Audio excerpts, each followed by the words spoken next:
La peur de l'échec, ça vous dit quelque chose? Non? Eh bien moi, j'en suis pas si sûr.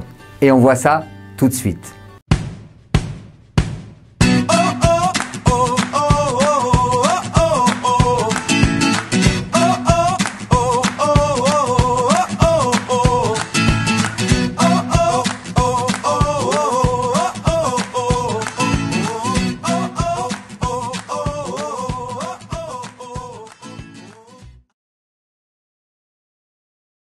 Dans cette vidéo, nous allons découvrir comment identifier et lutter contre la peur de l'échec.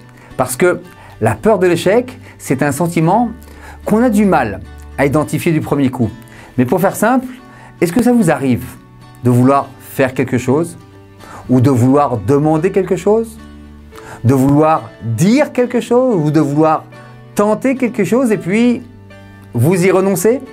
Si c'est le cas, c'est que oui, vous êtes atteint par la peur de l'échec, mais rassurez-vous, ça se soigne et on voit ça tout de suite dans cette vidéo. Et si vous ne saviez pas que vous étiez atteint par cette peur, c'est tout à fait normal parce qu'elle est composée de deux notions sournoises et qui dans notre société sont devenues tabous. Je veux parler de la peur et de l'échec. Parce que la peur, c'est devenu honteux, c'est même devenu une insulte. Espèce de peureux, froussard, tu n'es qu'un lâche. Alors qu'à la base, la peur, c'est un réflexe naturel de survie contre les agressions extérieures. Et ce n'est donc ni plus ni moins qu'un voyant rouge, un signal d'alarme qui s'allume dans notre cerveau pour nous dire attention, danger ou faites gaffe, il y a un challenge ou un défi qui se présente à nous. Ça, c'est le tabou contre la peur. Pour l'échec, c'est autre chose parce que dans notre société, on nous fait croire que de se tromper, c'est mal et qu'on n'a pas le droit à l'erreur. Mais le grand paradoxe dans tout ça, c'est que si on ne prend pas de risque de se tromper, de faire mal, de ne pas atteindre les objectifs qu'on s'est fixés, eh bien, il est impossible d'atteindre le succès parce qu'il n'y a qu'en essayant qu'on peut réussir. Et il n'y a pas d'autre chemin pour la réussite. Il faut essayer, se planter, réessayer. Et quand on essaye, des fois ça marche, des fois ça marche pas. Mais en fait, ce qui nous fait peur, c'est qu'un éventuel échec pourrait venir ternir l'image que nous avons de nous-mêmes ou l'image que les autres perçoivent de nous.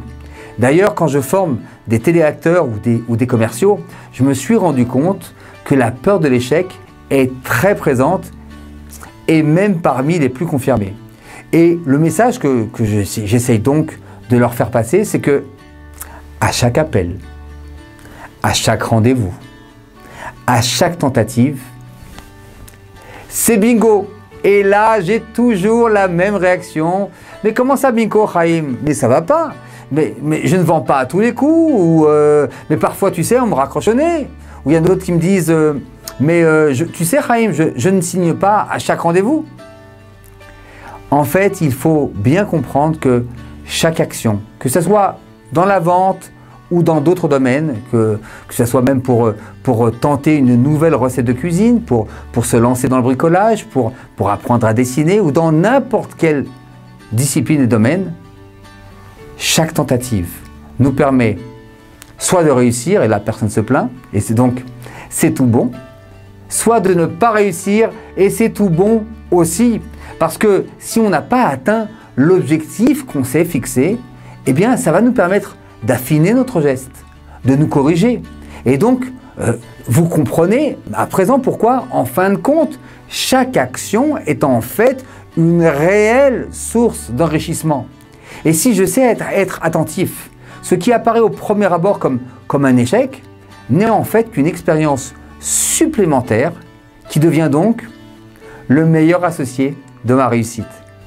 Et entre nous, est-ce que vous imaginez qu'un jongleur professionnel puisse s'entraîner sans faire tomber ses balles? Non. Et quand il arrive enfin à jongler avec ses 3 balles, d'après vous, il devrait s'arrêter là? Bien évidemment que non. Il va s'entraîner avec 4, puis 5, puis 6, et ainsi de suite.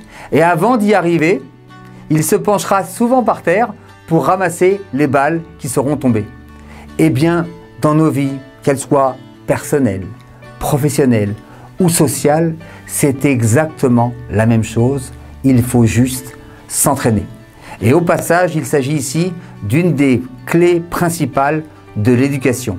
Et si vous apprenez à vos enfants ou à vos élèves que l'échec n'existe pas, vous allez en faire des champions de la vie, des personnes qui seront bien dans leur basket et qui n'auront jamais peur d'évoluer, de se dépasser, de se confronter à des nouveautés ou à des difficultés.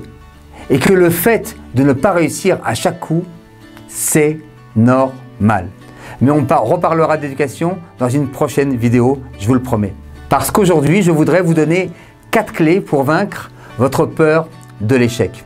Parce que si, comme vous l'avez compris à présent, l'échec n'existe pas, en revanche, la peur de l'échec, quant à elle, est bien réelle et elle peut même s'avérer terriblement paralysante et dévastatrice. Alors, on va voir tout de suite les 4 clés et je vais le faire en mode rapide. Vous êtes prêts? C'est parti. Clé numéro 1. Lorsque vous avez peur d'agir, sachez que si vous ne faites rien, eh bien vous créez déjà un échec. Tout simplement parce que ne pas oser, ne pas demander, c'est déjà recevoir un non. Alors, donner sa chance au oui, allez savoir. Clé numéro 2. La peur de l'échec est étroitement liée au faible nombre d'échecs que nous avons eus dans nos vies.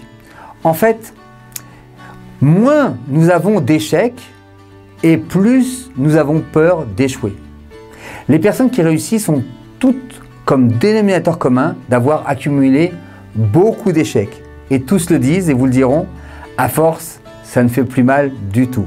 Clé numéro 3. Nous avons tous besoin de validation sociale et nous sommes sensibles à ce que l'on pense de nous.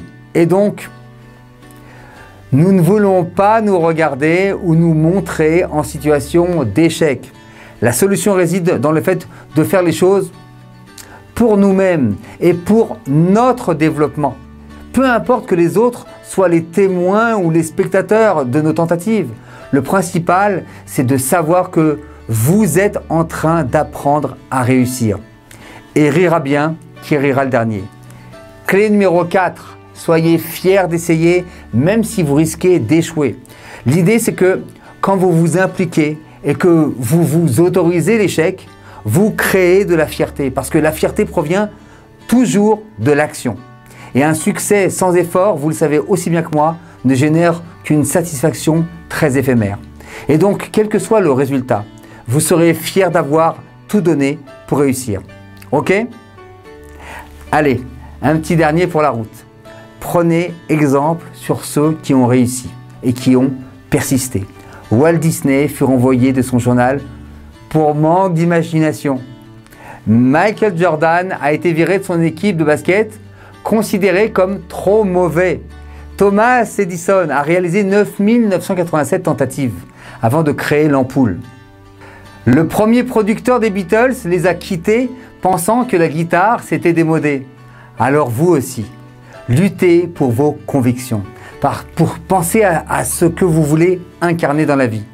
Alors je vous invite donc dès aujourd'hui à prendre la décision de multiplier vos tentatives d'existence et à prendre des risques. Donnez-vous le droit d'échouer, ça vous donnera le droit de réussir et ainsi de vous offrir votre vraie vie. Et comme je vous sens encore un petit peu hésitant, voici 3 exercices selon votre niveau. Niveau 1, remplacez dans votre vocabulaire le mot échec par le mot expérience. Niveau 2, faites aujourd'hui une action que vous avez toujours reportée. Niveau 3, forcez-vous à accomplir une action qui contient un fort potentiel d'échec. Yes, on se bat, on avance. Laissez-moi un commentaire. J'ai envie de savoir ce que cette vidéo vous a inspiré. Et partagez avec moi vos expériences, vos tentatives, vos sentiments. J'ai envie de savoir comment vous évoluez. Et si vous connaissez des personnes qui sont victimes de la peur de l'échec, n'hésitez pas, partagez-leur cette vidéo. En attendant, n'hésitez pas vraiment à ne pas avoir peur de l'échec. Elle n'existe pas.